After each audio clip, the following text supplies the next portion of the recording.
Mon Dieu, que c'est impressionnant. Moi, je ne suis qu'un pauvre petit curé de banlieue Est, à Lyon. Alors c'est sûr que mon église, elle doit tenir dans... on peut en mettre 3 ou 4 dans cette basilique. 3 ou 4 églises. Et je suis très heureux d'être là. J'avais du mal à comprendre pourquoi on m'avait invité. Bah oui. Et en fait, j'ai compris ce matin. J'ai compris qu'en fait, Notre-Dame de Montligeon avait désiré que je sois là. Déjà pour être pèlerin. Pas prédicateur, mais pèlerin.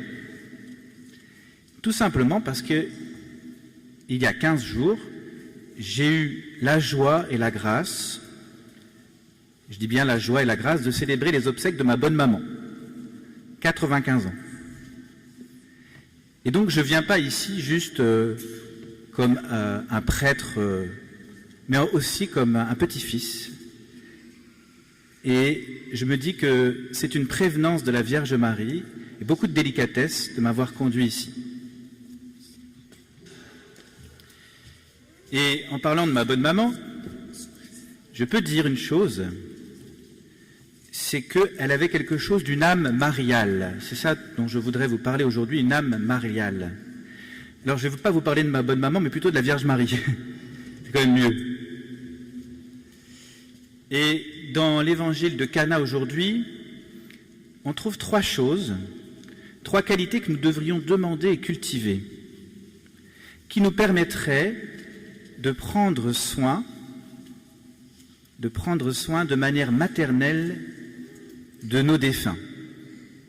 Pas seulement de nos défunts, aussi de ceux qui nous entourent, mais demander à Marie 3 qualités qu'elle a, 3 vertus, 3 dispositions intérieures, 3 manières d'être. Alors, je suis sûr que vous pouvez les trouver par vous-même parce qu'elles sont dans l'Évangile. La première, c'est quoi? C'est être là. Vous avez vu, Marie, elle est là. La deuxième, je vais y revenir, la deuxième chose, la deuxième qualité mariale qu'on va demander, c'est de discerner quels sont les besoins des âmes, comme Marie à Cana. Et la troisième chose qu'on va demander, c'est de savoir demander. Savoir demander. D'abord, être là. En regardant Marie, on la voit qu'elle se tient là, en présence, très attentive.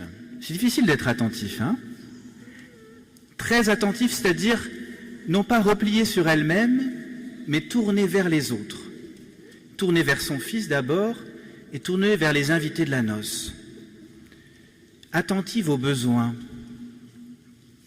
C'est-à-dire que notre exercice à nous, à l'école de Marie, c'est de nous décentrer de nous-mêmes. Vous savez, comme notre moi nous englue. Je dirais même nous engonce. C'est-à-dire que c'est un peu comme si on avait une sorte de grosse écharpe là, qui nous empêche de nous tourner vers les autres. On est coincé, une sorte d'arthrose intérieure, qui fait qu'on n'est pas souple. On est trop centré sur notre nombril. Et l'âme mariale de Marie, c'est bien celle qui est décentrée. Et je repense à ma bonne maman. Elle était devenue toute petite, parce qu'elle était toute bossue. Et on a l'impression qu'elle était centrée sur elle-même, parce qu'elle regardait son nombril à cause de sa bosse. Et 3 semaines avant sa mort, elle nous a fait un petit discours d'adieu, sans qu'on le sache, et on l'a compris après, où elle nous disait « Je diminue, mais mon cœur grandit. Et plus je me recroqueville, plus je m'élève et je m'ouvre à vous. Et je me laisse transformer par l'amour de Dieu pour n'être plus qu'amour pour vous. » Il me dit, la Vierge Marie, elle a cette grâce-là d'aimer intégralement, d'être décentrée d'elle-même. Et nous, on va demander ça, Seigneur, par l'intercession de Marie, dépossède-moi de mon moi idolâtre, de mon moi obsessionnel, de cette préoccupation de mon ego. Et puis, une autre qualité de la Vierge Marie, la discrétion. la présence humble et discrète, mais qui voit tout, qui perçoit tout.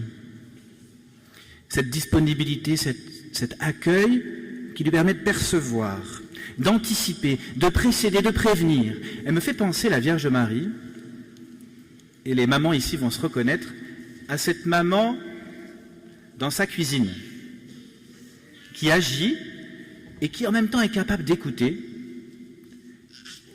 et de percevoir, de laisser dire, de permettre à l'enfant qui est là d'exprimer quelque chose qu'il n'aurait pas dit face à face. Vous connaissez ce contexte de la cuisine, la chaleur de la cuisine, la disponibilité de la maman, même si elle est occupée, en fait, elle est tout à fait là, présente. On va demander ça, cette grâce-là. Puis, vous voyez, Marie, non seulement elle est là, et c'est sa deuxième qualité, mais elle discerne, elle voit, elle devine, elle comprend les besoins, non seulement de son fils, puisque son heure va advenir, mais aussi de ceux qui sont là et qui manquent de quelque chose. Elle a comme une perception intuitive, angélique, quasi angélique, non seulement des nécessités des hommes, mais des possibilités de son Fils et qui sont infinies. C'est-à-dire que le regard de la Vierge Marie n'est pas seulement un regard purement humain, mais un regard surnaturel, un regard de foi. Nous avons besoin, nous aussi, de nous baigner à nouveau dans la foi, pour vivre d'une vie qui ne soit pas seulement horizontale, mais qui soit vraiment mue par l'inspiration de l'Esprit Saint, comme Marie. Ils n'ont plus de vin. Elle se met ainsi, par sa perception des besoins de l'homme et du désir de Dieu, au diapason de la volonté divine. Et comme ça, elle affine son jugement. Elle affine son jugement, le jugement sur ce que Dieu veut et sur ce que nous avons besoin, nous, ses enfants. Alors c'est ça qu'on peut demander aussi. Seigneur, aide-moi à grandir dans une intelligence, une compréhension plus fine des autres et de moi-même et de ce que tu attends de moi. Débarrasse-moi de mon aveuglement. Débarrasse-moi de ce qui m'empêche de voir. Aide-moi à connaître, comme Marie le connaît, le cœur de Jésus et le cœur de mes prochains. Vous savez ce qu'il y a aussi? C'est que Marie, elle n'écoute pas que sa raison, elle écoute aussi ses entrailles maternelles. Nous aussi, laissons-nous toucher. Laissons venir à notre conscience ce que nous éprouvons au plus profond de nous. Marie, nous te demandons de nous aider à voir avec ton regard, le regard de la foi, avec un sixième sens, avec cette perception fine, comme en 3 dimensions. Avoir un regard qui tienne compte de la profondeur de Dieu. Donc première chose, Marie, elle est là en avance. Elle se tient là, elle attend, attentive, et elle devine, elle perçoit, elle discerne nos besoins et le désir de Dieu. Et la troisième chose, c'est savoir demander. C'est l'intercession. Qu'est-ce qu'on est venu faire ici, si ce n'est de prier pour nos défunts? De demander à Marie de prier pour eux. Ils n'ont plus de vin. Faites tout ce qu'il vous dira. Et demander, c'est agir. Elle n'est pas que contemplative de nos besoins, elle agit à l'égard de son Fils et à notre égard. Avec cette certitude enracinée en elle d'être entendue et exaucée. Avec une obéissance intérieure qui n'est pas servile mais simple.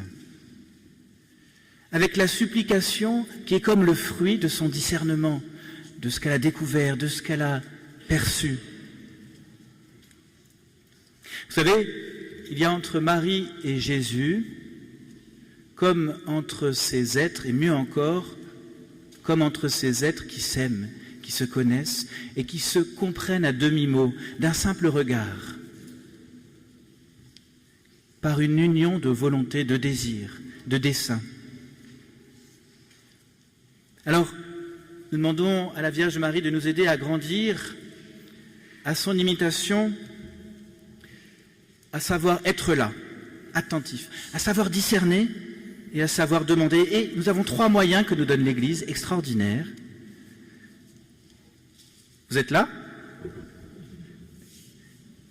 Être là, c'est la capacité de faire oraison. C'est comme ça qu'on la cultive. Vous savez, l'attention à Dieu dans l'oraison et l'attention aux pauvres, c'est la même chose. L'une entraîne l'autre. Et nous voulons avoir cette âme d'oraison qui sait être là, présente, attentive, pour que l'autre seul compte, et que comme moi, comme si je disparaissais, pour laisser l'autre être là, devant moi. On va demander cette grâce-là d'être une âme d'oraison, de prière, d'attention, de présence. La deuxième chose, discerner les besoins, le deuxième moyen, c'est méditer, la méditation. Ça, c'est très marial, la méditation. C'est pas une méditation purement intellectuelle. Méditer la parole de Dieu, méditer ce que Dieu veut, ce qu'il attend de moi, pour comme précéder ses désirs et ses besoins. Et puis, méditer les événements, qui sont d'autres manières que Dieu a de parler. Méditer les événements, les voir d'une autre manière que celle que nous avons l'habitude de les voir. À plat, horizontal, en bon terrien, mais sans le souffle de l'esprit, sans l'acuité que donne le discernement.